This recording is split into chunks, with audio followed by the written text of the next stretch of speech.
Diplomatic relations across the galaxy had always been delicately balanced on a foundation of mutual fear, respect, and the occasional bribe disguised as a trade agreement.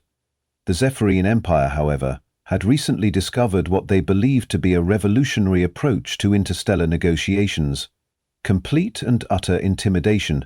Backed by bureaucratic paperwork filed in triplicate, their latest masterpiece of diplomatic innovation involved a small blue planet whose inhabitants had the audacity to exist without proper galactic permits. These humans, as they called themselves, had been merrily polluting their own atmosphere and arguing about whose imaginary friend was better for several millennia before stumbling into faster-than-light travel through what could only be described as cosmic accident, mixed with stubborn refusal to accept that something was impossible. The Zephyrian High Command found this particularly offensive. Here was a species that had achieved interstellar capability without filing a single advancement authorization form, without consulting the Galactic Development Committee, and worst of all, without paying the standard cosmic citizenship fees. The administrative implications alone were enough to give a Zephyrian bureaucrat tentacle cramps. Ambassador Veltar of the Third Administrative Circle had been assigned to resolve this human problem with characteristic Zephyrian efficiency. His solution was elegantly simple: capture one of their representatives, demonstrate the consequences of unauthorized galactic participation, and watch as the rest of their species fell in line, like properly domesticated livestock. The human they had selected was perfect for their purposes. She was small by galactic standards, apparently fragile, and had arrived at their embassy with nothing more threatening than a diplomatic pouch and an expression that suggested she found their entire operation mildly amusing. This last detail should have been a warning sign, but Zephyrians had long ago evolved beyond the inconvenience of intuition. The tribunal chamber aboard the Zephyrian dreadnought bureaucratic excellence represented the pinnacle of intimidating architecture. Crystalline walls stretched impossibly high, holographic displays showed the might of 1,000 conquered worlds, and the very air hummed with barely contained energy weapons. The human ambassador sat in the defendant's chair, which had been specifically designed to make occupants feel insignificant, and appeared to be examining her fingernails with academic interest. "Human designation unknown," Ambassador Veltar announced, his voice echoing through translation matrices in 17 different languages simultaneously. "You stand accused of unauthorized existence, unlicensed sentience, and failure to submit proper documentation for evolutionary advancement. How do you answer these charges?" The human looked up from her fingernails and smiled. It was not the smile of someone facing imminent execution. It was the smile of someone who had just remembered a particularly good joke. "I'm sorry, could you repeat the second one? Unlicensed sentience. Do you have a permit for your own consciousness?" The tribunal members exchanged glances that conveyed 17 different shades of bureaucratic confusion. This was not how condemned species typically responded. Usually there was weeping, or at least some ceremonial begging. "Your species," Veltar continued, consulting his official execution scroll, "will serve as an example to others who might consider unauthorized galactic participation. You will be transported to Karathos Prime, where you will be fed to the planet's apex predator. The creature has not eaten in 3 standard cycles, ensuring your death will be both swift and educational." "Is educational for whom, exactly?" the human asked, crossing her legs as if she were settling in for a pleasant conversation. "Because, I have to say, your educational methods seem a bit lacking in peer review." The Karathos beast was legendary throughout this sector of the galaxy. Standing roughly 4 meters tall at the shoulder, with crystalline claws that could slice through battleship armor, and a hide that had evolved to deflect energy weapons, it was the perfect execution tool. The creature was territorial, aggressive, and had never encountered prey it couldn't devour within minutes of contact. The Zephyrians had been using Karathos Prime as their ultimate deterrent for over 2 centuries. The beast's feeding chamber was equipped with high-resolution recording equipment, allowing them to broadcast the executions across their empire as a reminder of what happened to those who challenged Zephyrian authority. The setup was foolproof, efficient, and had never failed to produce the desired results. The transport to Karathos Prime took 6 standard hours, during which the human spent her time reading what appeared to be technical manuals she had produced from her diplomatic pouch. The guards found this behavior peculiar but not threatening. Many condemned beings developed strange coping mechanisms in their final hours. "Fascinating ecosystem," she commented, as their shuttle descended through Karathos Prime's atmosphere. "The mineral composition must create unique evolutionary pressures. I don't suppose your records indicate what the local fauna uses for calcium absorption in this environment." The guards exchanged confused looks. Most prisoners spent the descent screaming or attempting to bargain for their lives. This one was asking about mineral absorption like she was planning a research sabbatical. The feeding chamber was a marvel of Zephyrian engineering, a circular arena carved into living rock, surrounded by observation platforms and recording equipment, with a single entrance that sealed automatically once prey was delivered. The apex predator's lair connected to the chamber through a series of tunnels that could be opened remotely, ensuring the beast arrived hungry and motivated. As the human was escorted to the chamber's center, Ambassador Veltar activated the communication system that would broadcast her final moments to appropriate government officials across human space. The message was simple: this is what happens to species that exist without proper documentation. "Any final words?" Veltar asked. Though the question was purely ceremonial, the recording equipment would capture whatever pleading or wisdom the human chose to share in her final moments. The human looked around the chamber with the expression of someone evaluating real estate. "Well, this is certainly ambitious. Though I have to ask, have you considered the environmental impact of introducing non-native organic matter into an established ecosystem? There could be regulatory implications." Before Veltar could process this response, he activated the tunnel release. The sound that emerged from the depths of Karathos Prime was like nothing in civilized space. A roar that seemed to contain the accumulated fury of geological ages, followed by the thunderous approach of something massive moving through stone corridors with predatory purpose. The beast's emergence into the feeding chamber was a sight that had terrified witnesses across the galaxy. First came the claws, each one longer than a Zephyrian arm, followed by a head the size of a small spacecraft, and finally the full, magnificent horror of 4 meters of evolved killing machine. Its hide shimmered with an opalescent quality that suggested both beauty and death, while its eyes held the cold intelligence of an apex predator that had never met anything it couldn't consume. The human stood in the center of the chamber, apparently unbothered by the approaching extinction, and did something unprecedented in the recorded history of Karathos Prime executions. She sat down, not in defeat, not in terror, but with the casual confidence of someone settling in for an interesting conversation.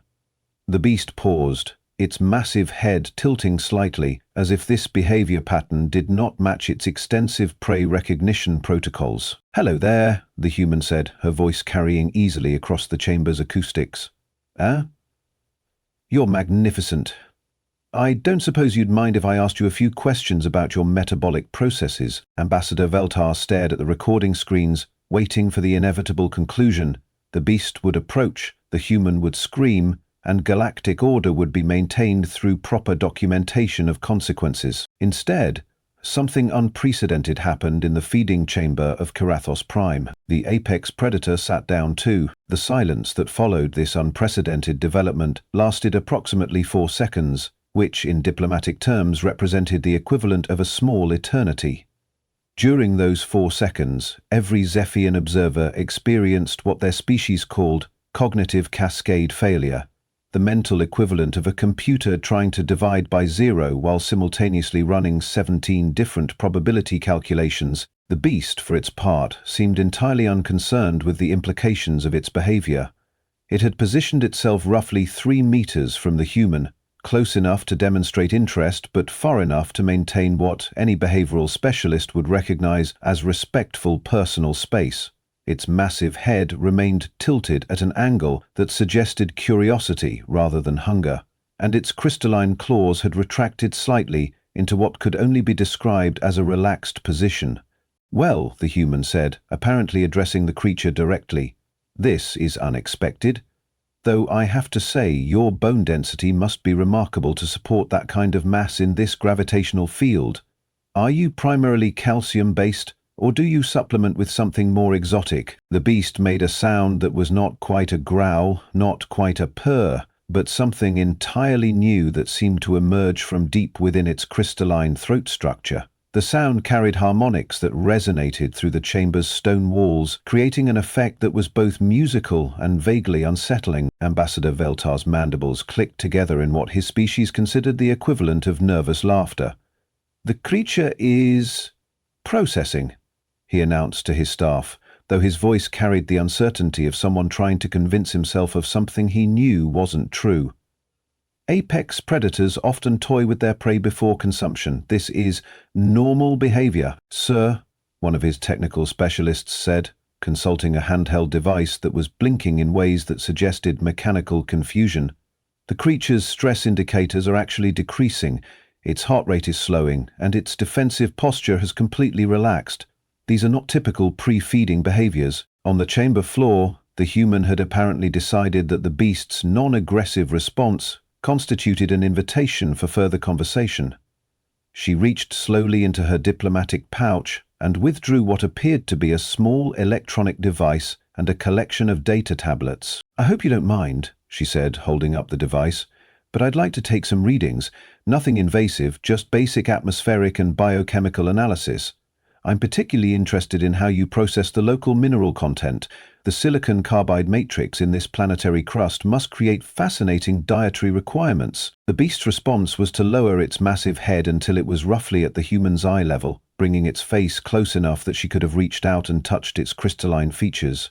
Instead of the territorial display this gesture should have represented, it seemed more like polite attention. "Fascinating," the human murmured, apparently unbothered by having several tons of apex predator examining her with the intensity of a jeweler evaluating a precious stone. "Your optical structures are adapted for this mineral environment, aren't they? I bet you can see crystalline stress patterns in the rock formations.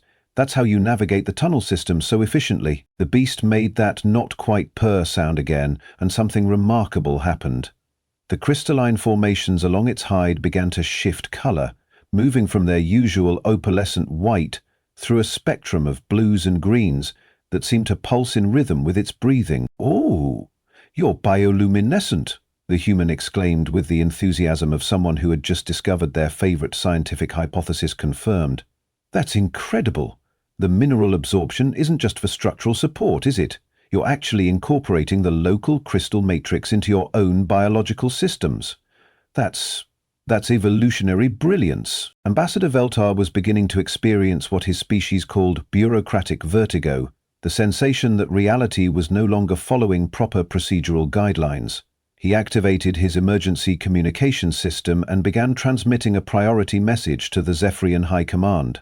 "Situation developing on Karathos Prime. Require immediate consultation with xenobiological specialists. Possible equipment malfunction in execution protocol." Meanwhile, the human had apparently decided that the beast's color-shifting display constituted a positive response to her scientific enthusiasm.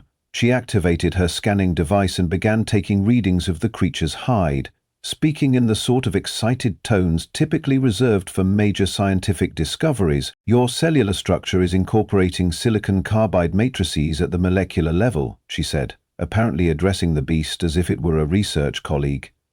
"That's not just adaptation, that's active molecular engineering. Do you consciously control the crystalline formations, or is it an autonomic response to environmental stimuli?" The beast's response was to extend one massive claw and gently tap the scanning device. The gesture was so careful, so precisely controlled that it could only be interpreted as deliberate communication.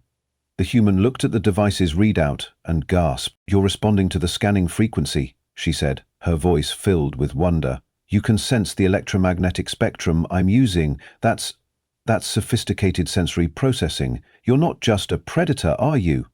You're an engineer." The color patterns along the beast's hide shifted to what could only be described as pleased acknowledgement.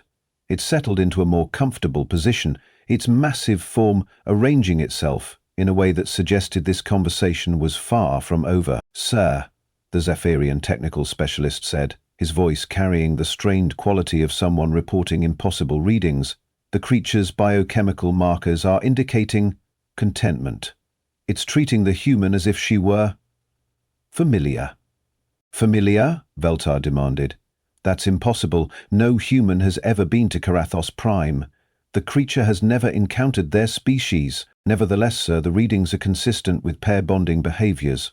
The creature appears to be adopting the human. On the chamber floor, the human had apparently reached the same conclusion through her own observations. She was sitting cross-legged now, her scanning equipment arranged around her like the tools of a field researcher, while the beast had positioned itself in what could only be described as a protective circle around her workspace. "You're lonely," she said, her voice carrying a note of understanding that transcended species barriers. "This entire planet is your territory, but you're the only one of your kind. No wonder you've developed such sophisticated communication abilities. You've been waiting for someone who could understand what you're trying to say." The beast's response was to lower its great head until it was resting on the chamber floor beside the human, close enough that she could feel the warmth radiating from its crystalline hide. The gesture was unmistakably one of trust, companionship, and perhaps even affection. Ambassador Veltar stared at the recording screens, watching as his foolproof execution method transformed into what appeared to be an interspecies scientific collaboration.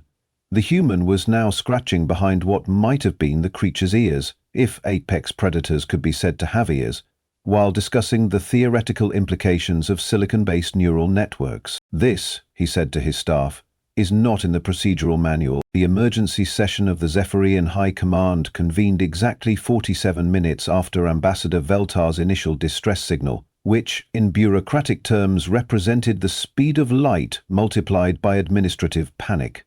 The holographic displays in the command chamber showed real-time footage from Karathos Prime, where the situation had somehow managed to become even more diplomatically catastrophic. The human was now teaching the apex predator to play fetch. "Explain to me again," High Admiral Kethmos said, his voice carrying the particular strain that came from watching centuries of military doctrine collapse in real time, "how our most feared execution method has become recreational activities." On the screens, the human had apparently fashioned a throwing implement from crystalline debris in the chamber. The apex predator, displaying reflexes that had once terrorized entire star systems, was bounding after the projectile with what could only be described as enthusiasm. When it returned the object to the human, its tail was wagging. "The creature has a tail?" Admiral Kethmos asked weakly. "It appears to have developed one in the last 37 minutes, the technical specialist reported. "Preliminary analysis suggests rapid morphological adaptation, possibly triggered by emotional stimuli." The footage showed the beast dropping the crystalline stick at the human's feet and then executing what appeared to be a play bow, rear end elevated, front legs extended, in the universal gesture of friendly invitation that somehow transcended species boundaries. The human responded by scratching behind the creature's newly manifested ears and making encouraging sounds. "She's domesticating it," Ambassador Veltar said, his voice carrying the hollow quality of someone watching their career evaporate in real time. "In less than 2 standard hours, she's turned our ultimate weapon into a pet." "That's impossible," High Admiral Kethmos declared. "The Kerathos beast is an apex predator. It doesn't have domestication behaviors. It doesn't have social bonding capabilities. It certainly doesn't have whatever that waggling appendage is supposed to be." "Nevertheless, sir," the technical specialist continued, "behavioral analysis indicates the creature has essentially imprinted on the human. It's demonstrating protective behaviors, play behaviors, and what our xenobiological consultants are calling pack bonding responses. That shouldn't exist in its species profile." The situation deteriorated further when the human apparently decided that basic fetch was insufficient entertainment. She had begun teaching the creature more complex behaviors, using a combination of verbal commands and hand gestures that the beast seemed to understand with alarming clarity. "Sit," the human said, and the 4-meter apex predator immediately arranged itself in a sitting position that would have been amusing if it weren't so absolutely terrifying from a military perspective. "Stay," she continued, walking to the far side of the chamber. The beast remained motionless, its massive head tracking her movement, but its body maintaining perfect discipline. "Good boy," she said, returning to scratch behind its ears again. The creature's bioluminescent patterns shifted to what the technical readouts identified as pleasure responses. High Admiral Kethmos turned to his senior military advisors, his expression conveying the sort of desperate hope that accompanied last-ditch tactical revisions. "Options," he demanded. I want alternative solutions. Can we gas the chamber? Energy bombardment? Gravitational manipulation? Sir, his chief tactical officer replied, any intervention that could harm the human would likely trigger defensive responses from the creature. Based on observed protective behaviors, it would probably object strenuously to threats against its new companion. Object strenuously was military euphemism for level everything within a 50-kilometer radius, while expressing displeasure through apocalyptic violence. The command staff watched in growing horror as the human apparently decided to test the creature's learning capabilities further. She had arranged several crystalline formations in a pattern and was teaching the beast to navigate through them in a specific sequence. The creature followed her instructions with the precision of a military drill, its massive form moving with delicate care to avoid disturbing the arrangement. It's an obstacle course, someone whispered. She's turned our execution chamber into a training facility. The final straw came when the human produced what appeared to be a grooming implement from her diplomatic pouch and began cleaning the creature's crystalline hide. The beast's response was to roll onto its back, exposing its vulnerable underside in a gesture of absolute trust, while making contented rumbling sounds that resonated through the chamber's acoustic systems. "Belly rubs," Ambassador Veltar said faintly. "She's giving it belly rubs." High Admiral Kethmos had reached the limits of military flexibility. "Deploy the suppression drones," he ordered. "Minimal force, designed to separate the human from the creature without causing permanent damage. We'll extract her and try to salvage this situation." The deployment of suppression drones to Karathos Prime represented the finest in Zephyrian military technology.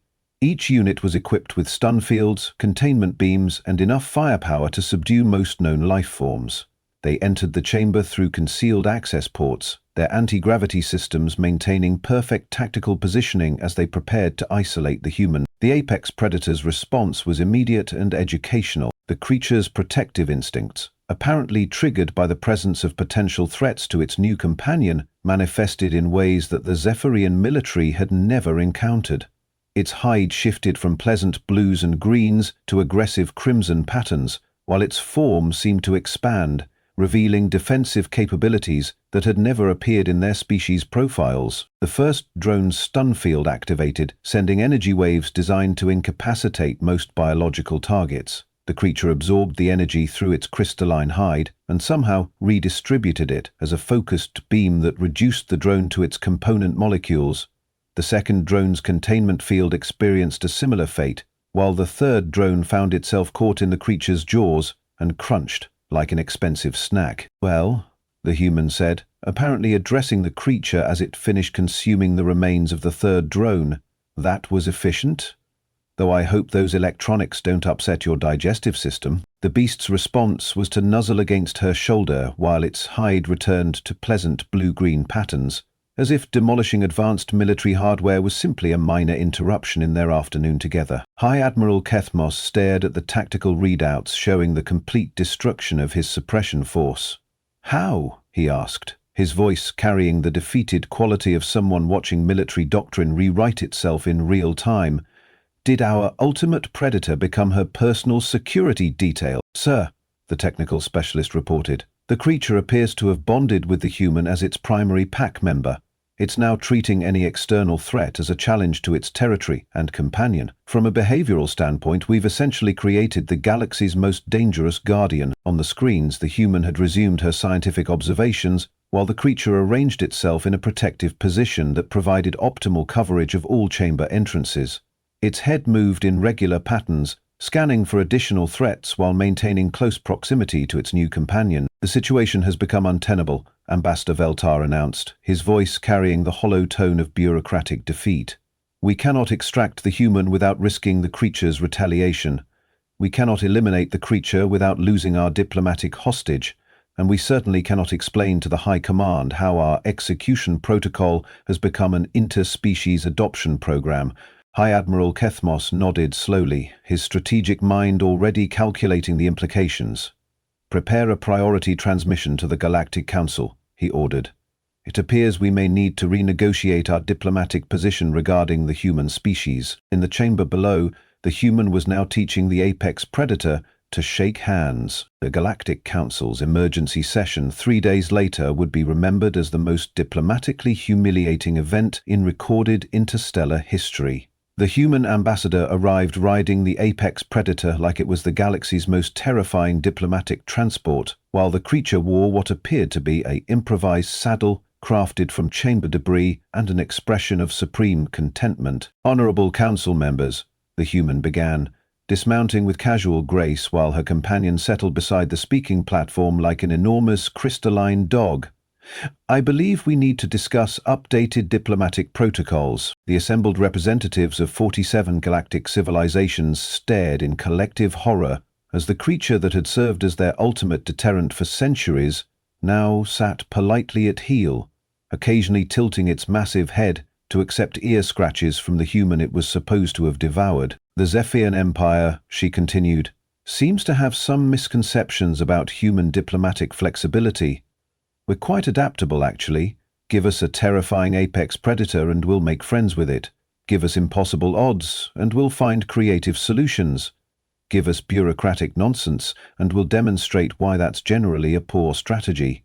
High Admiral Kethmos, present via holographic projection due to what his medical staff diplomatically termed stress-induced administrative paralysis, managed to speak. "The creature was supposed to eliminate the human threat." "Oh, it did," the human replied cheerfully. "It eliminated the threat of humans being underestimated, haven't you, beautiful?" She scratched behind the beast's crystalline ears, prompting a rumbling purr that rattled the council chamber's structural supports. The creature's response was to nuzzle against her shoulder, while its bioluminescent patterns shifted to what xenobiologists would later classify as smug satisfaction. "Our revised diplomatic position is simple," the human announced.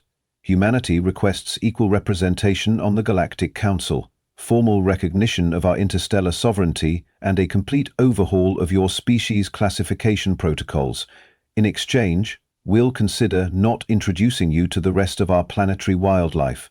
Trust me, compared to what we've got back home, this sweetheart here is practically a house cat."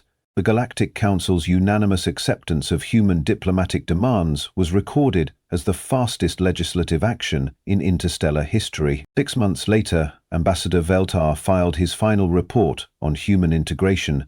"Species demonstrates unprecedented ability to form alliances with hostile entities. Recommend extreme caution in future interactions.